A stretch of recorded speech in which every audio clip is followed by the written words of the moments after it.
Melissa, the chase started right here on Highway 51 behind me when somebody just north of Wausau phoned into 911 saying they and their car had been shot. What entailed was a high-speed chase, and tonight we're going to hear what that sounded like for the first time. That deputy only sustained minor injuries and is expected to be okay. Green, meanwhile, faces several charges, including operating while intoxicated and attempted homicide. Live in Wausau, Jimmy Sadowski, News 9, WAOW. Jade, Adam, it all started after County Board member David Baker was debating what HVAC system the county would buy the Marathon County Public Library. And from there, it sparked a larger conversation about how all the libraries in Marathon County are funded. And now it's up to the board if they'll debate it any further. Baker was adamant he doesn't want to shut the library system down, but rather reorganize how they're funded and what they fund. Live in Wausau, Jimmy Sadowski, News 9, WAOW. That's right, Eric and Melissa. Well, interest rates are still high and there's quite a bit of demand on the market. The number of homes for sale, like this one here, or inventory as they call it, is rising. And while that won't affect the price, at least not at first, what it will do is give you more buying options. And another thing, with homeowners, sometimes they don't even want to sell their own homes because interest rates are so high, and that complicates things. Live in Weston, Jimmy Sadowski, News 9, WAOW. A few months ago, if you wanted to get on a plane here at Oneida County Regional, you'd have to walk out on the tarmac. But thanks to a new grant, they're getting some much-needed upgrades. Matt tells me the next project will cost nearly $10 million and will rehab parts of the runway and the electrical parts of the airport. In Rhinelander, Jimmy Sadowski, News 9, WAOW. You can see behind me, demolition has already started here at the Attic, a small resale shop in Lac de Flambeau. The tribe believes was built on top of a tribal burial site. Now I'm told the tribe will also be digging up parts of the parking lot as well. Church services shouldn't be disrupted. In Lac de Flambeau, Jimmy Sadowski, News 9, WAOW. Wisconsin Rapids, Antigo, Minocqua, and now Loyal all had their schools threatened over the past few weeks. Police I spoke with today say while each threat is different, both kids and parents need to know just how serious they can be. If you're still in school or anywhere for that matter, and you hear people making threats about a person or place, police say report it. Even if it turns out not to be legitimate, taking time to make sure could be the difference between life and death. Live in studio, Jimmy Sadowski, News 9, WAOW. Last night, a woman called 911 after she reported being threatened in Marathon Park. Police say she was chased back to her car, and when she sped off, she got shot at. All of a sudden, I heard a bang, bang, bang.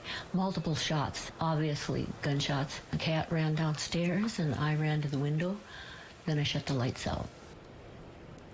That's how neighbors describe the scene here off the 500 block of East Garfield Avenue in Wausau. Tuesday night, police got a call from a woman who said she was being harassed by a group in Marathon Park, one of whom flashed a gun. She was on the phone with 911 dispatchers when gunshots rang out. Found several shell casings in the 500 block of north of Garfield Avenue along the sidewalk, consisting with a person on foot firing a firearm while on the sidewalk. 3 people, Todd Tucker, Jojo Zepeda, and Alana Brantley, were arrested. Tucker was actually in court earlier this week and is now facing charges of probation violation and recklessly endangering safety. The other 2 were charged with disorderly conduct. Police are still searching for the weapon that was used, and Todd Tucker is due back in court tomorrow. Live in Wausau, Jimmy Sadowski, News 9, WAOW. This Halloween could be more costly. The National Retail Federation predicting over $12 billion in sales. And consumers I spoke to here at Spirit Halloween behind me were already seeing the difference. When it's all said and done and people have bought their costumes, candy, and decorations, the National Retail Federation says the average shopper is expected to spend over $100. And with the cost of pretty much everything else already climbing, that price tag can be a bit hard to swallow for some shoppers. I've noticed prices are much higher these days, especially when it comes to the seasonal goods as well. Prices have increased quite a bit, and it does affect, everyone local and shopping for Halloween goods this year. Costumes are always a big expense for kids and adults. And a way to save, like a classic monster, could be lurking around your bedroom door. There are probably items sitting in your closet or in your basement that you could throw together to make a really killer costume. You know, getting creative can help you save money and help you save space too. Renting a costume's not a bad idea either. Costumes are pricey, but candy's the top item people are spending money on by a landslide. Buying in bulk can cut down on that, and don't worry if you have leftovers you don't want. Candy's an item a local food bank will almost always take. If you're trying to save money buying items online, make sure you don't get scammed by sites you've never been on. If people receive the items, they're often coming from another country like China, for example, and a lot of times people won't receive anything. Sometimes they complain about receiving counterfeit items. People get in the Halloween mood earlier and earlier every year. The NRF says half of shoppers already started before October even began. If you plan on returning something to a store like Spirit Halloween, make sure you know if they're temporary or not. That could be the difference between you getting your money back and otherwise. Live in Rib Mountain, Jimmy Sadowski, News 9, WAOW. This week, Governor Evers approved $170 million in emergency funding for child care in case there's another government shutdown. But here at Apple Tree Child Care, that's barely enough to stay afloat. Child care accounts get that boost Monday, a statewide program that began in the pandemic to help child care centers from shutting down and deal with changes in the economy. Governor Evers said this week that the program's helped. They talked about how child care accounts ensure that they could keep their lights on and their doors open, pay workers competitive wages, and continue providing child care. And while it did help keep Apple Tree Child Care open, the money is not enough to make up for inflation. Director Erica Foth says it's about half of what the program was suggested to bring in. Half isn't cutting it right now, and that's what we've been getting since June. Those programs fund my staff better wages.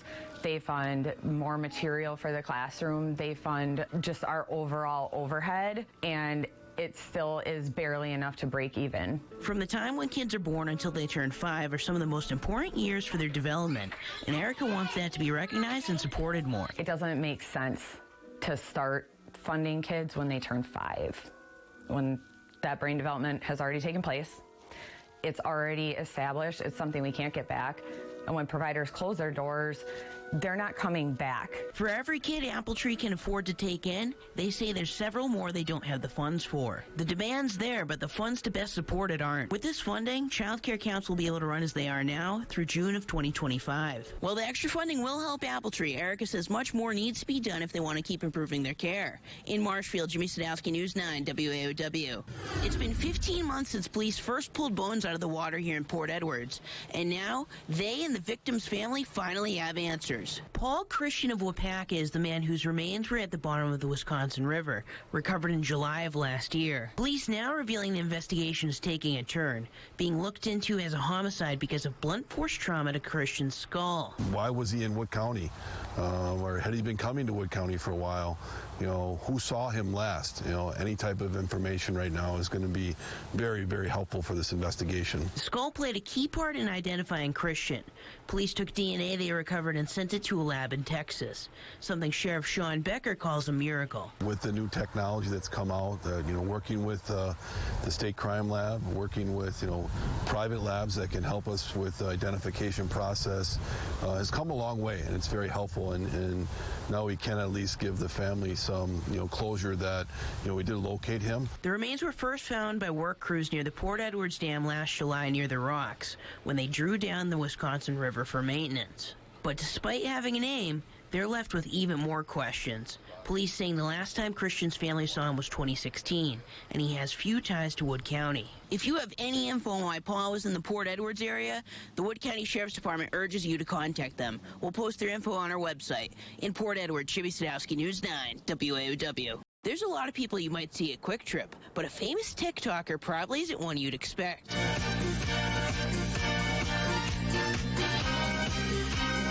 Meet Landon L.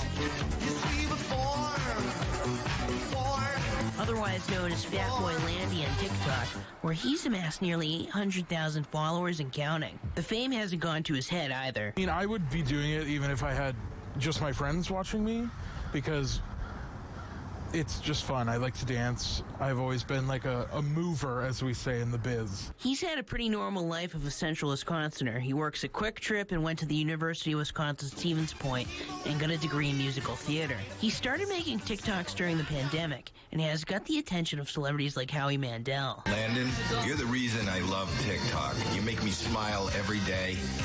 You are just joy, buddy. You should be on AGT. He's also got a podcast with his brother Jordan called Fat Boy and Friends. That started in August, and the two really enjoy sitting down and chatting about anything and everything with their guests. There's another perk of it, too. For the most part, my most popular videos are my dancing videos. And so I think some people don't even know what my voice sounds like. And that's kind of why we did the podcast, too, to get people to maybe know me a little better. Landon says don't expect any major changes with what he puts on TikTok. He's going to be himself and make whatever he's in the mood to do. After a quick move, Landon tells me he'll have his eyes set on pursuing theater acting. But don't worry, he'll still keep up with the TikTok and the podcast. In Stevens Point, Jimmy Sadowski, News 9, WAOW.